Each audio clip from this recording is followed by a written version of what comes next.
اس کے بعد آ جاتا ہے پاکستان میں دستور سازی کے مراحل آ جاتے ہیں۔ قرارداد مقاصد کی منظوری کے بعد اس بات کا یقین ہو گیا کہ ملک کا دستور جو ہے وہ بنیادی سطح پہ بنایا جائے گا، جس کا مقصد یہ ہوگا کہ وفاقی اسمبلی کے ارکان پہ مشتمل ایک کمیٹی قائم کر دی جائے جو پاکستان میں جتنے بھی مسائل ہیں ان کا کیا کر سکے، حل تلاش کر سکے۔ تو گورنر جنرل، یہ چند مسائل آ جاتے ہیں، حکومتیں تیزی سے تبدیل ہونے شروع ہو جاتی ہیں قائد اعظم کی وفات کے بعد۔ تو کیا ہوتا ہے اصل میں، سیاسی عدم استحکام کے بعد گورنر جنرل غلام محمد خان نے حالات کے پیش نظر جو ہے اسمبلی توڑ دی اور نئی اسمبلی کا قیام عمل میں لایا گیا۔ جو ہماری پرانی آئین ساز اسمبلی ہے وہ 24 اکتوبر 1954 کو توڑ دی گئی اور نئی اسمبلی قائم کی گئی۔ اس کے بعد نئے وزیر اعظم چودھری محمد علی نے دستور سازی کے کام کی طرف بھرپور توجہ دی اور اسے مکمل کیا۔ وفاقی اسمبلی نے نئے آئین کی منظوری دی اور اس کے بعد 1956 کا آئین جو ہے پیش کر دیا جاتا ہے، جس کی اہم خصوصیات یہ ہیں کہ یہ 23 مارچ، سب سے پہلے ہم دیکھتے ہیں کہ اس کی ڈیٹ کیا ہے، 23 مارچ 1956 ہے، یہ نافذ کیا جاتا ہے۔ اس کا مقصد یہ ہے کہ اس پاکستان اسلامی جمہوریہ ریاست ہے، ملک میں وفاقی پارلیمانی نظام حکومت ہے، آئین میں اللہ تعالیٰ کی حاکمیت ہوگی، قرآن و سنت کے مطابق زندگی گزارنے کا جو ہے وہ کہا گیا اور اقلیتوں کو مکمل مذہبی آزادی دینے کا اعلان کیا گیا۔ اس بات کی ضمانت دی گئی انہیں کہ عدلیہ جو ہے وہ کسی بھی قسم کے دباؤ سے آزاد ہوگی۔ جو ہم نے یہاں پہ پڑھا قرارداد مقاصد وہی یہاں پہ سیم ٹو سیم ہے۔ اردو اور بنگالی دونوں زبانیں جو ہیں وہ قومی زبانیں ہیں۔ آئین کو تحریری شکل میں پیش کیا گیا۔ پھر جی کیا ہوتا ہے کہ 1956 کا آئین 9 سال کی محنت کے بعد جا کے منظور ہوا، مگر کیا ہوا، پاکستان کے مخصوص حالات اور سیاستدانوں کی باہمی چپکلش کی وجہ سے کیا ہوتا ہے، بیوروکریسی اور فوج میں آپس میں بے جا مداخلت ہوتی ہے، اعلیٰ قیادت کا فقدان ہو جاتا ہے۔ تو 1956 کا یہ آئین جو ہے یہ 2 سال اور 7 ماہ تک نافذ رہا اور اس کے بعد یہ ختم کر دیا گیا، جو کہ کس نے ختم کیا، پاکستان آرمی کے کمانڈر ان چیف جنرل محمد ایوب خان نے ملکی جمہوری حکومت کو برطرف کر کے فوجی حکومت کر لی، یعنی مارشل لا لگا دیا، ملک میں پہلا مارشل لا لگا دیا اور تمام اسمبلیاں ختم کر دی گئیں۔ خود صدر پاکستان اور چیف مارشل لا ایڈمنسٹریٹر کا عہدہ سنبھال لیا، لیکن کیونکہ اس وقت کیا تھا کہ یہ صدر بھی تھے ملک کے ایوب خان اور کمانڈر ان چیف بھی تھے، یعنی کہ چیف مارشل لا ایڈمنسٹریٹر بھی تھے۔ پھر کیا ہوتا ہے، ریاستوں اور قبائلی علاقے پاکستان سے الحاق کر لیتے ہیں۔ 600 کے قریب جو ہے دیسی ریاستیں ہیں۔ یہ 3 جون 1947 کے منصوبے کے تحت ان لوگوں نے پاکستان میں الحاق کرنا تھا۔ یہ ہم پہلے بھی پڑھ چکے ہیں، تھوڑا سا میں بس بتا دوں گی کہ ریاست جموں کشمیر، حیدرآباد دکن، جونا گڑھ اور ریاست مناودر میں کیا ہوا کہ بھارت نے ان پہ فوج کے ذریعے قبضہ کر لیا، ان سب پہ، ٹھیک ہے۔ حیدرآباد دکن، جونا گڑھ، مناودر اور ریاست جموں کشمیر، یہاں پہ جغرافیائی طور پہ بھی ہسٹوریکل بھی پلیسز ایسے تھے اور یہ امیر ترین ریاستیں تھیں۔ ان ساروں نے پاکستان کے ساتھ الحاق کرنے کا کہا، لیکن زبردستی ان پہ قبضہ کس نے کر لیا، بھارت نے کر لیا، ٹھیک ہے۔ اس کے بعد کیا آ جاتا ہے کہ ریاست سوات، خیرپور اور ریاست بہاولپور یہ سارے نوابوں کے انڈر تھے، تو ان لوگوں نے کیا کیا، پاکستان کے ساتھ الحاق کیا۔ پھر قبائلی علاقے جو تھے یہ بھی صوبہ خیبر پختونخوا میں ضم ہو گئے، یہ بھی پاکستان میں آ گئے، ٹھیک ہے۔ پھر آ جاتا ہے ایوب خان کا دور آ جاتا ہے، یہ ہم لوگ پڑھ لیتے ہیں کہ جنرل ایوب خان نے جو مارشل لا لگایا وہ 27 اکتوبر 1958 کا تھا، جس کا اہم سبب یہ تھا کہ ملک میں جو سیاسی قیادت کا مکمل طور پہ فقدان ہے، ٹھیک ہے، نااہلوں کے ہاتھ جو ہے وہ آ جاتی ہے، جی ملک کی قیادت آ جاتی ہے، لیاقت علی خان کو شہید کر دیا جاتا ہے اور ملک جو ہے وہ صوبائی لسانی معاشی بحرانوں پہ چلتا جا رہا ہے، مسائل کا شکار ہو رہا ہے۔ انتخابات کا مکمل طور پہ التوا کیا جا رہا ہے، ہر سال کہا جاتا ہے کہ انتخابات کروائے جائیں گے، لیکن انتخابات ہوتے نہیں ہیں۔ نوکر شاہی کا کردار ہے، بیوروکریسی نے ملک میں جمہوریت کو ناکام بنانے میں ایک اہم کردار ادا کیا ہے۔ پھر پارلیمانی نظام کی جو پارلیمنٹیرین سسٹم ہوتا ہے اس کو مکمل طور پہ ناکام کر دیا گیا، تو پہلے 11 برسوں میں یہ نظام تو مکمل طور پہ یہ کیا ہو جاتا ہے، فلاپ ہو جاتا ہے، ٹھیک ہے۔ اس کے بعد دستور سازی میں مسلسل رکاوٹ ہو رہی ہے۔ بھارت جو ہے اپنا دستور 2.5 سال میں تیار کر لیتا ہے، یعنی کہ 2.5 سال میں. اور پاکستان کیا کرتا ہے؟ پاکستان کے جتنے بھی سیاستدان ہیں وہ اس مسئلے کو لٹکاتے رہتے ہیں، جس سے کیا ہوا کہ ملک میں ماشاء اللہ کا نفاذ ہوا، بنیادی جمہوریتوں کا نظام پیش کیا جاتا ہے. تو یہ کیا ہے کہ صدر جو ہے بذات خود صدارتی نظام کے حامی ہیں، جس میں اختیارات کس کو حاصل ہوتے ہیں؟ صدر کو حاصل ہوتے ہیں. ٹھیک ہے، پارلیمنٹیرین سسٹم میں اختیارات صدر کے پاس ہوتے ہیں. تو ایوب خان کیا کرتے ہیں؟ 4 سطحی بنیادی جمہوریتوں کا نظام لانے کا فیصلہ کرتے ہیں، جس کا مقصد یہ ہوگا کہ ملک میں یونین کونسل، تحصیل کونسل، ضلع کونسل اور ڈوین کونسل شامل ہوگی. اور یہ پاکستان کے اس طرح سے کہہ لیں کہ مختلف اس میں پارٹیشن میں تقسیم کر دیا گیا ہے، جس کو یہ والی تمام جو ہیں ڈوین یہ کونسلیں جو ہیں یہ چلائیں گی. تو یونین کونسل کیسے ہوگی کہ یہ دیہی قصبات پہ مشتمل ہوگی، چھوٹے قصبات میں، اور یہ اپنے جتنے بھی قصبے ہیں ان کی نمائندگی کرے گی. اور یہ رپورٹ کسے دے گی؟ تحصیل کونسل کو. تحصیل کونسل آ جاتی ہے جی اس میں سٹی والی تحصیل کونسل آ جاتی ہے ایک تحصیل میں، جس میں یہ تمام قصبے آ جاتے ہیں. یہ کسے کرے گی؟ دوسری منزل تھانہ کونسل اور تحصیل کونسل ہوتی ہے، جس کا یہ تمام اس کے یہ بیسک بتا دیے گئے ہیں کہ کون کون سے نمائندے ان کو منتخب کرتے ہیں. کرتی ان کو عوام ہی ہے. ان کا چیئرمین بتایا گیا کہ سب ڈویژن آفیسر ہوتا ہے. ان کا مقصد یہ ہے کہ یہ کیا کرے گی کہ ملک میں جتنے بھی اجتماعی ترقی کے فرائض ہوں گے وہ سارے کام یہ کرے گی یونین کونسل. اور تحصیل کونسل اپنی حدود میں واقع یونین کونسل کی کیا کرے گی؟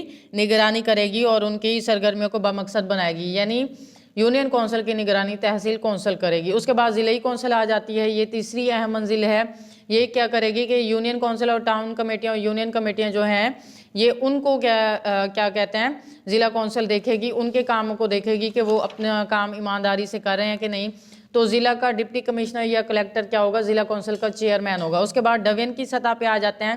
یہ سب سے آخری منزل ہے. یہ کیا کرے گی؟ ڈوین جو ہے یہ صوبوں کے ماتحت ہوگی. ٹھیک ہے، اور ڈوین کے لیے ترقیاتی سکیمیں اور جتنے بھی مقامی اداروں کی سرگرمیاں ہیں ان پہ حکومت کی جاری کردہ ہدایت کے مطابق اس نے عمل درآمد کروانا ہے. تو اس کی افادیت کیا ہے؟ اس کا مقصد یہ ہے بیسیکلی کہ عوامی سطح پر لوگوں کے تمام مسائل کا حل کرنا. اس نے جو ہے وہ یہ کرنا تھا کہ عوامی نمائندے اپنے علاقے کے مسائل سے بخوبی آگاہ ہوتے ہیں اور عوام کو جواب دہ ہوتے ہیں. تو اس کا مقصد یہ ہے کہ قوم کی فلاح و بہبود کے لیے منصوبے شروع کر دیے گئے. ایوب خان نے بنیادی جمہوریتوں کے نظام کا حکم نامہ جو ہے وہ 26 اکتوبر 1959 کو جاری کیا، جس کے نتیجے میں دسمبر 1959 جنوری 96 میں انتخابات ہوتے ہیں اور 80,000 نمائندوں کو منتخب کیا جاتا ہے. اور قوم نے ان نمائندوں نے ایوب خان پہ فروری 1960 میں اعتماد کا اظہار کیا، اور پاکستان نے 17 فروری 1960 کو جنرل محمد ایوب خان نے صدر پاکستان کی حیثیت سے حلف اٹھا لیا. یہاں لانگ کوسچن نمبر 7 بھی ہے. پھر مسلم آئلی قانون آ جاتے ہیں، جس کے تحت لڑکی اسلام میں پہلی دفعہ نکاح کا اندراج لازمی قرار دیا گیا. ٹھیک ہے، پہلی بیوی کی اجازت کے بغیر دوسری شادی خلاف قانون قرار دی گئی. لڑکے کے لیے عمر کم از کم 18 سال اور لڑکی کے لیے 16 سال مقرر کی گئی. ان قوانین کے خلاف جو جائے گا تو ان کو جی پولیس جو ہے وہ پکڑ لے گی. ٹھیک ہے، جو اگر لڑکے اور لڑکی کی کم عمری میں شادی کروا دیتے ہیں، ٹھیک ہے، یہ مندرجہ بالا 18 اور 16 سال کے اکارڈنگ نہیں چلتے تو ان کو قید اور جرمانے کیے جائیں گے. پھر 1962 کا آئین آ جاتا ہے جو صدر پاکستان جنرل محمد ایوب خان نے بنایا تھا. اس دوران کچھ سفارشات پیش کی جاتی ہیں. کمپنی جو ہے وہ کمیشن اپنی سفارشات 1961 کو صدر کو پیش کرتا ہے، جس کے مقصد یہ تھا کہ آئین جو ہے تحریری ہے، 250 دفعات ہیں، وفاقی نوعیت کا ہے، صوبوں کو برابری کی نمائندگی دی گئی ہے، اور ملک میں وفاقی صدارتی طرز حکومت ہوگا. تمام اختیارات کا جو منبع ہے وہ صدر کو بنایا گیا، یعنی اختیارات کس کے پاس ہوں گے؟ صدر کے پاس ہوں گے. پھر کیا ہے کہ اللہ تعالیٰ کی حاکمیت ہے، اقتدار اللہ تعالیٰ کی امانت، یہ سارے وہ ہمارے پاس کون سی چل رہی ہے؟ قرارداد مقاصد. اس کے بعد 1962 کے آئین کی ناکامی ہو جاتی ہے، یہ مکمل طور پہ ناکام ہو جاتا ہے. ملک میں پولیٹیکل پارٹیز جو ہیں وہ عوام کو صدر پاکستان یعنی کہ جنرل ایوب خان کے خلاف بھڑکاتے ہیں اور ان کے خلاف تحریکیں چلاتے ہیں. حالات کنٹرول سے باہر ہوتے ہیں تو جنرل محمد یحییٰ خان کیا کرتے ہیں؟ 25 مارچ 1969 کو حکومت سنبھالتے ہیں اور پرانی حکومت ختم کر دیتے ہیں اور ملک میں دوسرا ماشاءاللہ لگ جاتا ہے. پھر صدارتی انتخابات کیے جاتے ہیں جنوری 1965 میں. اس میں ایوب خان اور مادر ملت کا آپس میں مقابلہ تھا، لیکن ہوا کیا کہ ایوب خان جو ہیں وہ الیکشن جیت گئے اور محترمہ فاطمہ جناح جو ہیں وہ الیکشن میں ناکام رہیں. ٹھیک ہے، حالانکہ عوام نے 1958 میں جس جوش و جذبے سے ماشاء اللہ کا خیر مقدم کیا تھا، اس دوران وہ امیدیں کیا تھیں، سرد پڑ چکی تھیں. اور مادر ملت یعنی کہ محترمہ فاطمہ جناح کے پہنچنے سے پہلے ہی جلسہ گاہ میں لوگوں کی کثیر تعداد پہلے سے موجود تھی. لوگ چاہتے تھے کہ محترمہ فاطمہ جناح الیکشن جیتیں. پھر کیا ہوتا ہے جی کہ سیاست پر اصل میں یہ جو جتنا بھی ہے یہاں پہ ارکان ممبران سے لے کے بتانے کا مقصد یہ ہے کہ محترمہ فاطمہ جناح جو ہیں وہ ان کو ہو سکتا ہے کہ عوام نے ووٹنگ کی ہو لیکن وہ ناکام رہ گئیں تو انتخابات جیتے تھے ایوب خان نے. ٹھیک ہے، اس کے بعد پاک بھارت جنگ آ جاتی ہے. یہ ابھی ہمارا لانگ کویسچن میں تو نہیں ہے لیکن یہ ہمارا بہت امپورٹنٹ کا حامل ہے. پاک بھارت جنگ ہوتی ہے جی 1965 میں، اور رن آف کچھ میں موسم بہار کے شروع میں ہی جو ہے پاک بھارت تعلقات میں خرابیاں پیدا ہونا شروع ہو گئیں، اور بھارت نے پاکستان پہ 6 ستمبر صبح 3 بجے، یعنی ویسے تو رات کے ہوتے ہیں لیکن 3 بجے بھارت نے غیر اعلانیہ جنگ کا آغاز کر دیا اور پاکستان کے کئی علاقوں پہ حملہ کر دیا، جس میں لاہور، رن آف کچھ، سیالکوٹ، چمنڈا اور کشمیر وغیرہ کے محاذ تھے. تو اس موقع پہ صدر پاکستان جنرل محمد ایوب خان ایک خطاب کرتے ہیں ریڈیو اور ٹی وی پہ، اور یہ خطاب نہایت اہمیت کا حامل ہے. وہ کہتے ہیں کہ ہمارے بہادر سپاہی دشمن کو پسپا کرنے کے لیے آگے بڑھ گئے ہیں اور پاکستان کی مسلح افواج بہادری کا مظاہرہ کریں گی. بھارتی حکمرانوں کو یہ علم نہیں ہے کہ انہوں نے کس قوم کو للکارا ہے. تو جی اس موقع پہ میجر راجہ عزیز بھٹی اپنی کمپین کے ساتھ، اپنی کمیشن کے ساتھ جی لاہور واہگہ بارڈر کے مقام پہ جام شہادت نوش کرتے ہیں اور دشمن کا ڈٹ کے مقابلہ کرتے ہیں. دشمن کو اپنے علاقے میں، دشمن ہمارے علاقے میں گھس آئے تھے لیکن ہم نے ان کو داخل ہونے سے روک دیا اور واپس اپنی جانوں کا نذرانہ پیش کر کے دشمن کو کامیاب نہیں ہونے دیا. BRB نہر، ایک نہر تک ان کو بھارت کو عبور نہ کر یعنی پار نہیں کر سکے. کس کی وجہ سے؟ میجر راجہ عزیز بھٹی کی وجہ سے. اس بہادری کے صلے میں حکومت پاکستان نے اور پاک فوج نے انہیں نشان حیدر کا اعزاز جو ہے وہ دیا ہے.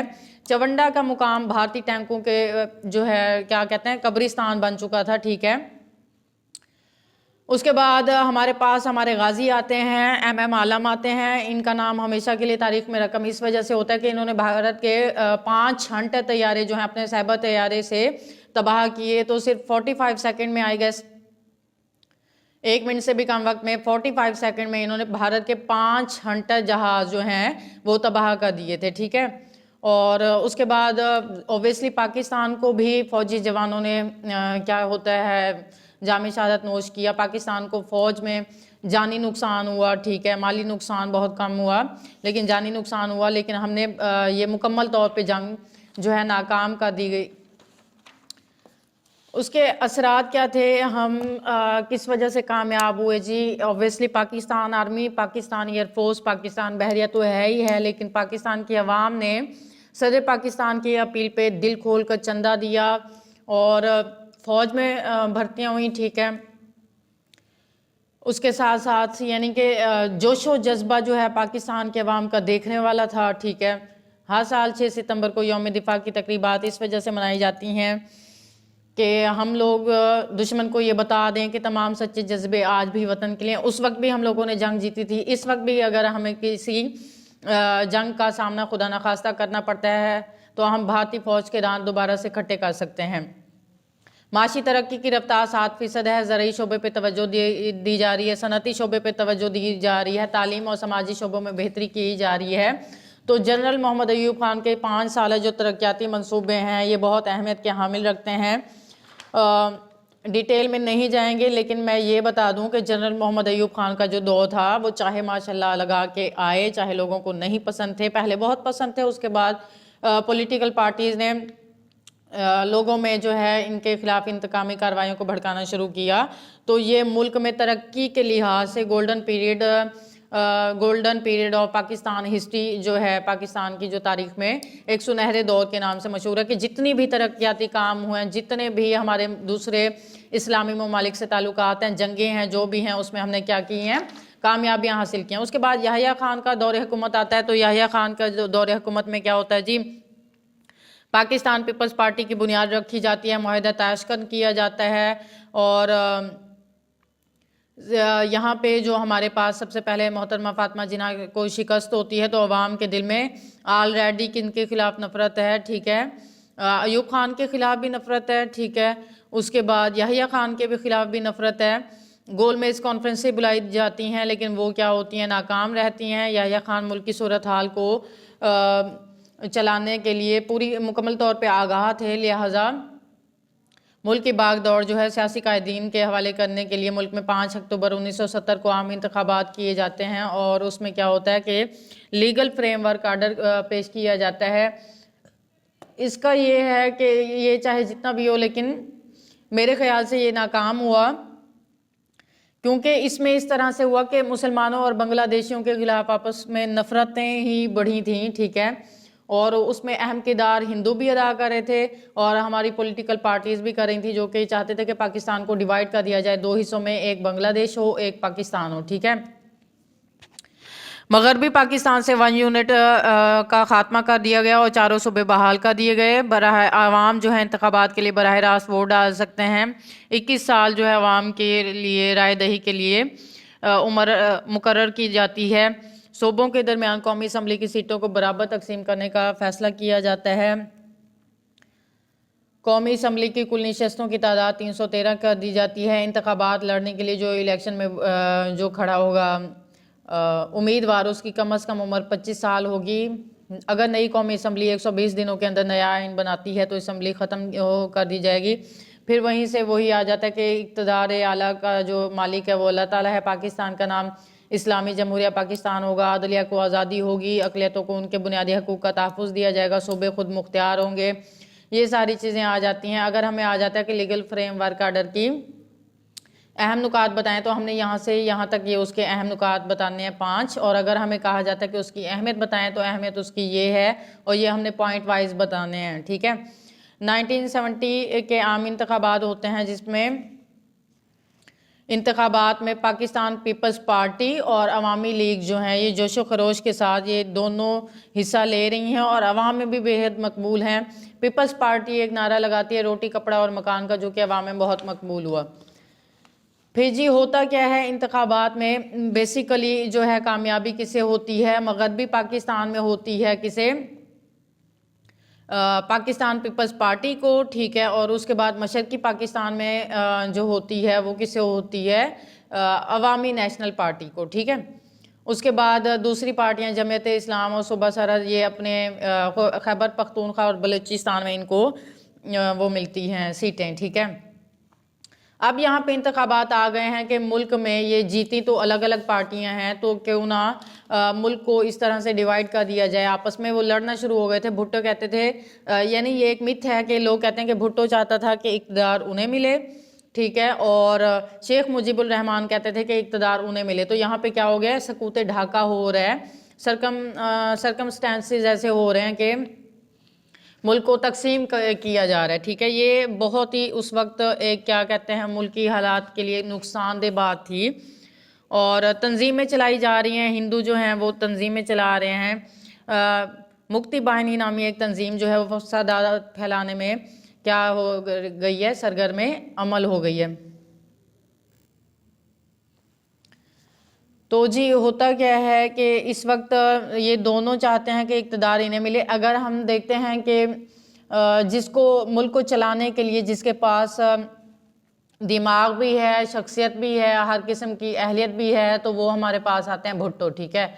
شیخ مجیب الرحمان کے پاس اس وقت اقتدار سنبھالنے کے لیے ان کے پاس کوئی ایسی چیز نہیں تھی سوائے سازشیں کرنے کے کہ یہ ملکی حالات کو چلا سکیں۔ تو ان دونوں کے درمیان آپس میں کیا ہو رہا ہے، ٹاکرا ہو رہا ہے اور لڑائی جھگڑے ہو رہے ہیں، ٹھیک ہے۔ ملک میں بغاوت کا آغاز ہو گیا ہے۔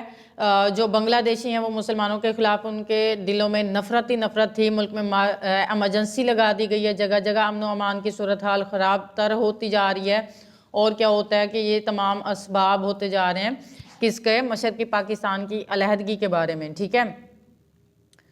ہماری فوج کو نہ راستہ مل رہا ہے، نہ جگہ مل رہا ہے، نہ رسد مل رہی ہے کہ یہ جو تحریک ہندو چلا رہے ہیں اس میں پاک فوج اپنا کوئی کردار ادا کر سکے۔ تو پاک فوج کو 2 ہفتوں تک مشرقی پاکستان میں موجود پاک فوج نے 2 ہفتوں تک تو بھارتی افواج کو روکے رکھا۔ پھر ان کے پاس جب رسد ہی نہیں ہے، ٹھیک ہے، اسلحہ وغیرہ، کھانا پینا، جب یہ چیز نہیں ہے، یعنی جو پہنچ نہیں ہے، مزید امداد نہیں آتی، تو بھارت اپنے ناپاک ارادوں میں کامیاب ہو جاتا ہے اور 16 دسمبر 1961 کو مشرقی پاکستان ہم سے مکمل طور پہ علیحدہ ہو جاتا ہے اور اس کا نام ہو جاتا ہے بنگلہ دیش، ٹھیک ہے۔ ہمارے پاس 16 دسمبر کے 2 ثانیے ہیں، ایک تو آ جاتا ہے سب سے پہلے سکوت ڈھاکہ، اور دوسرا ہمارے پاس آ جاتا ہے اے پی ایس کا ایک واقعہ ہوا تھا 16 دسمبر 2014 کو، جس میں پاکستان آرمی کے سکول کے بچے اور ان کے جو اساتذہ تھیں ان کو شہید کر دیا گیا دہشت گردوں کے ایک منصوبے میں۔ تو یہ ایک بہت بڑا ثانیہ ہے 16 دسمبر کا۔ مشرقی پاکستان کی علیحدگی کے اسباب چند یہ ہیں کہ جغرافیائی طور پہ ان کا آپس میں فاصلہ جو ہے 1000 میل کا ہے، دونوں حصوں کے درمیان جو ملک بھارت ہے، یعنی کہ یہاں پہ اس سائڈ پہ بھارت ہے، یہاں پہ بھارت ہے، ٹھیک ہے، اور یہاں پہ پاکستان اور بنگلہ دیش ہیں۔ تو اس علاقے سے اس علاقے میں جانے سے پہلے ہمیں بھارت سے گزرنا پڑے گا، تو اس وجہ سے ہی ہمیں یہاں پہ ناکامی ہو جاتی ہے کہ ہم اپنے ملک کو بچا سکیں۔ پھر آپس میں سیاسی اور ثقافتی رابطے رکھنا جب بہت ہی مشکل ہے تو بھارت کسے بھڑکا رہا ہے؟ مشرقی پاکستان کو، اور مشرقی پاکستان کیا وہ معاشی طور پہ مکمل طور پہ پسماندہ رہا، تو اس میں کیا ہو گیا؟ مقامی آبادی میں احساس محرومی پیدا ہو گیا، ٹھیک ہے۔ تجارت اور ملازمت پر ہندوؤں کے اثرات ہیں، ہندو سرکاری ملازمتوں پر کافی تعداد میں چھائے ہوئے ہیں اور وہ کیا کر رہے ہیں؟ خاص منصوبے کے تحت لوگوں کے دلوں میں علیحدگی کے جذبات کو ابھار رہے ہیں۔ معاشی پسماندگی ہے، اوبیسلی مشرقی پاکستان معاشی لحاظ سے پسماندہ تھا، یعنی کہ غیر ترقی یافتہ علاقہ تھا مغربی پاکستان کے لحاظ سے، ٹھیک ہے۔ اور اس کے بعد ہندو اساتذہ آ جاتے ہیں، زبان کا مسئلہ آ جاتا ہے۔ مشرقی پاکستان میں تعلیم کا شعبہ تمام کا تمام ہندوؤں کے کنٹرول میں تھا، انہوں نے بنگالیوں کو پاکستان کے خلاف بھرپور طور پہ کیا کر دیا؟ بھڑکا دیا، ان کے جذبات کو بہرا، زبان کا مسئلہ پیدا ہوا۔ اگرچہ 1956 to 1962 کے دساتیر میں جو ہے یہ مسئلہ حل ہو گیا تھا کہ اردو اور بنگالی ہماری قومی زبان ہوگی، لیکن اس کے باوجود اس کو مکمل طور پہ ختم نہیں کیا جا سکا۔ پھر نمائندگی کا جو شرح کا مسئلہ تھا، وہ آبادی جو تھی، کثرت سے آبادی جو مشرقی پاکستان کی 56% آبادی تھی، انہوں نے کہا کہ 1962 کے آئین میں برابری کی بنیاد پہ نمائندگی قبول کر دی گئی، لیکن انہیں ان کے جائز حقوق نہیں دیے گئے، تو ان میں کیا پیدا ہوا؟ مایوسی پیدا ہوئی۔ پھر کیا ہے؟ بھارت جگہ جگہ پہ مداخلت کر رہا ہے، ہم پیچھے سارا پڑھے ہیں۔ بھارت جو ہے وہ بنگلہ دیشیوں کے دلوں میں کیا کہہ رہا ہے کہ مکتی باہنی ایک کیا کہتے ہیں فسادی تنظیم ہے، جیسے کیا کہتے ہیں انہیں، بھارت میں مسلمانوں کے خلاف جو سرگرم عمل تحریکیں ہوتی ہیں جو مسلمانوں کو قتل عام کرتی ہیں، ان کو مارتی ہیں، قتل کرتی ہیں، یہ ایک تنظیم ایسی تھی۔ یہ اپنے کارکنوں کو تربیت و امداد دینے کے علاوہ یہ کیا کر رہی تھی؟ بنگلہ دیش میں علیحدگی چاہنے والوں کی حوصلہ افزائی کر رہی تھی، ٹھیک ہے۔ اس کے بعد شیخ مجیب الرحمان کے جب 6 نکات آ جاتے ہیں تو اس سے کیا ہوتا ہے؟ علیحدگی کو فروغ حاصل ہوتا ہے۔ پھر 1970 کے عام انتخابات ہوتے ہیں، اس میں جب مشرقی پاکستان میں عوامی لیگ کو مکمل طور پہ کامیابی ہوتی ہے تو کیا ہوتا ہے؟ مشرقی پاکستان کی علیحدگی کے سبب پہ ٹھپا لگنا شروع ہو جاتا ہے کہ اب یہ مہر لگ گئی ہے کہ مشرقی پاکستان الگ ہو کے رہے گا۔ تو بنگلہ دیش کے قیام کے بعد جنرل یحییٰ خان نے باقی رہ جانے والے مغربی پاکستان میں حکومت پاکستان پیپلز پارٹی کی سربراہ ذوالفقار علی بھٹو کو جو ہے کیا دے دی ہے؟ صدارت دے دی ہے، ٹھیک ہے۔ اور بھٹو کیا کہتے ہیں کہ اس وقت پاکستان میں 1970 میں پاکستان کے پہلے سول مارشل لا ایڈمنسٹریٹر کی حیثیت سے عہدہ سنبھالتے ہیں اور کمیٹی بنائی جاتی ہے، پاکستان کا آئین بنایا جاتا ہے جو کہ 1972 کا عبوری آئین ہے، اور قومی اسمبلی کے 25 ارکان پہ مشتمل ایک کمیٹی بنائی جاتی ہے جس میں تمام سیاسی جماعتوں کو نمائندگی دی جائے گی۔ تو یہاں پہ کیا ہوا؟ ہندو اپنا کردار ادا کرنے میں مکمل طور پہ کامیاب رہا اور مشرقی پاکستان مغربی پاکستان سے ہمیشہ کے لیے الگ ہو گیا، اور ان کا یہ احساس کمتری ابھی بھی حاوی ہے ان پہ، ٹھیک ہے۔ پاکستان اور بھارت کے مقابلے میں بنگلہ دیش کا احساس کمتری اس وقت بھی تھا اور اب بھی ہے. یہاں پہ ہمارا آ کے ٹاپک ختم ہو جاتا ہے اور ہمارا چیپٹر بھی ختم ہو جاتا ہے. نیکسٹ ویک آپ کا ٹیسٹ ہوگا, امید ہے آپ لوگ اچھے طریقے سے وہ ٹیسٹ دیں گے.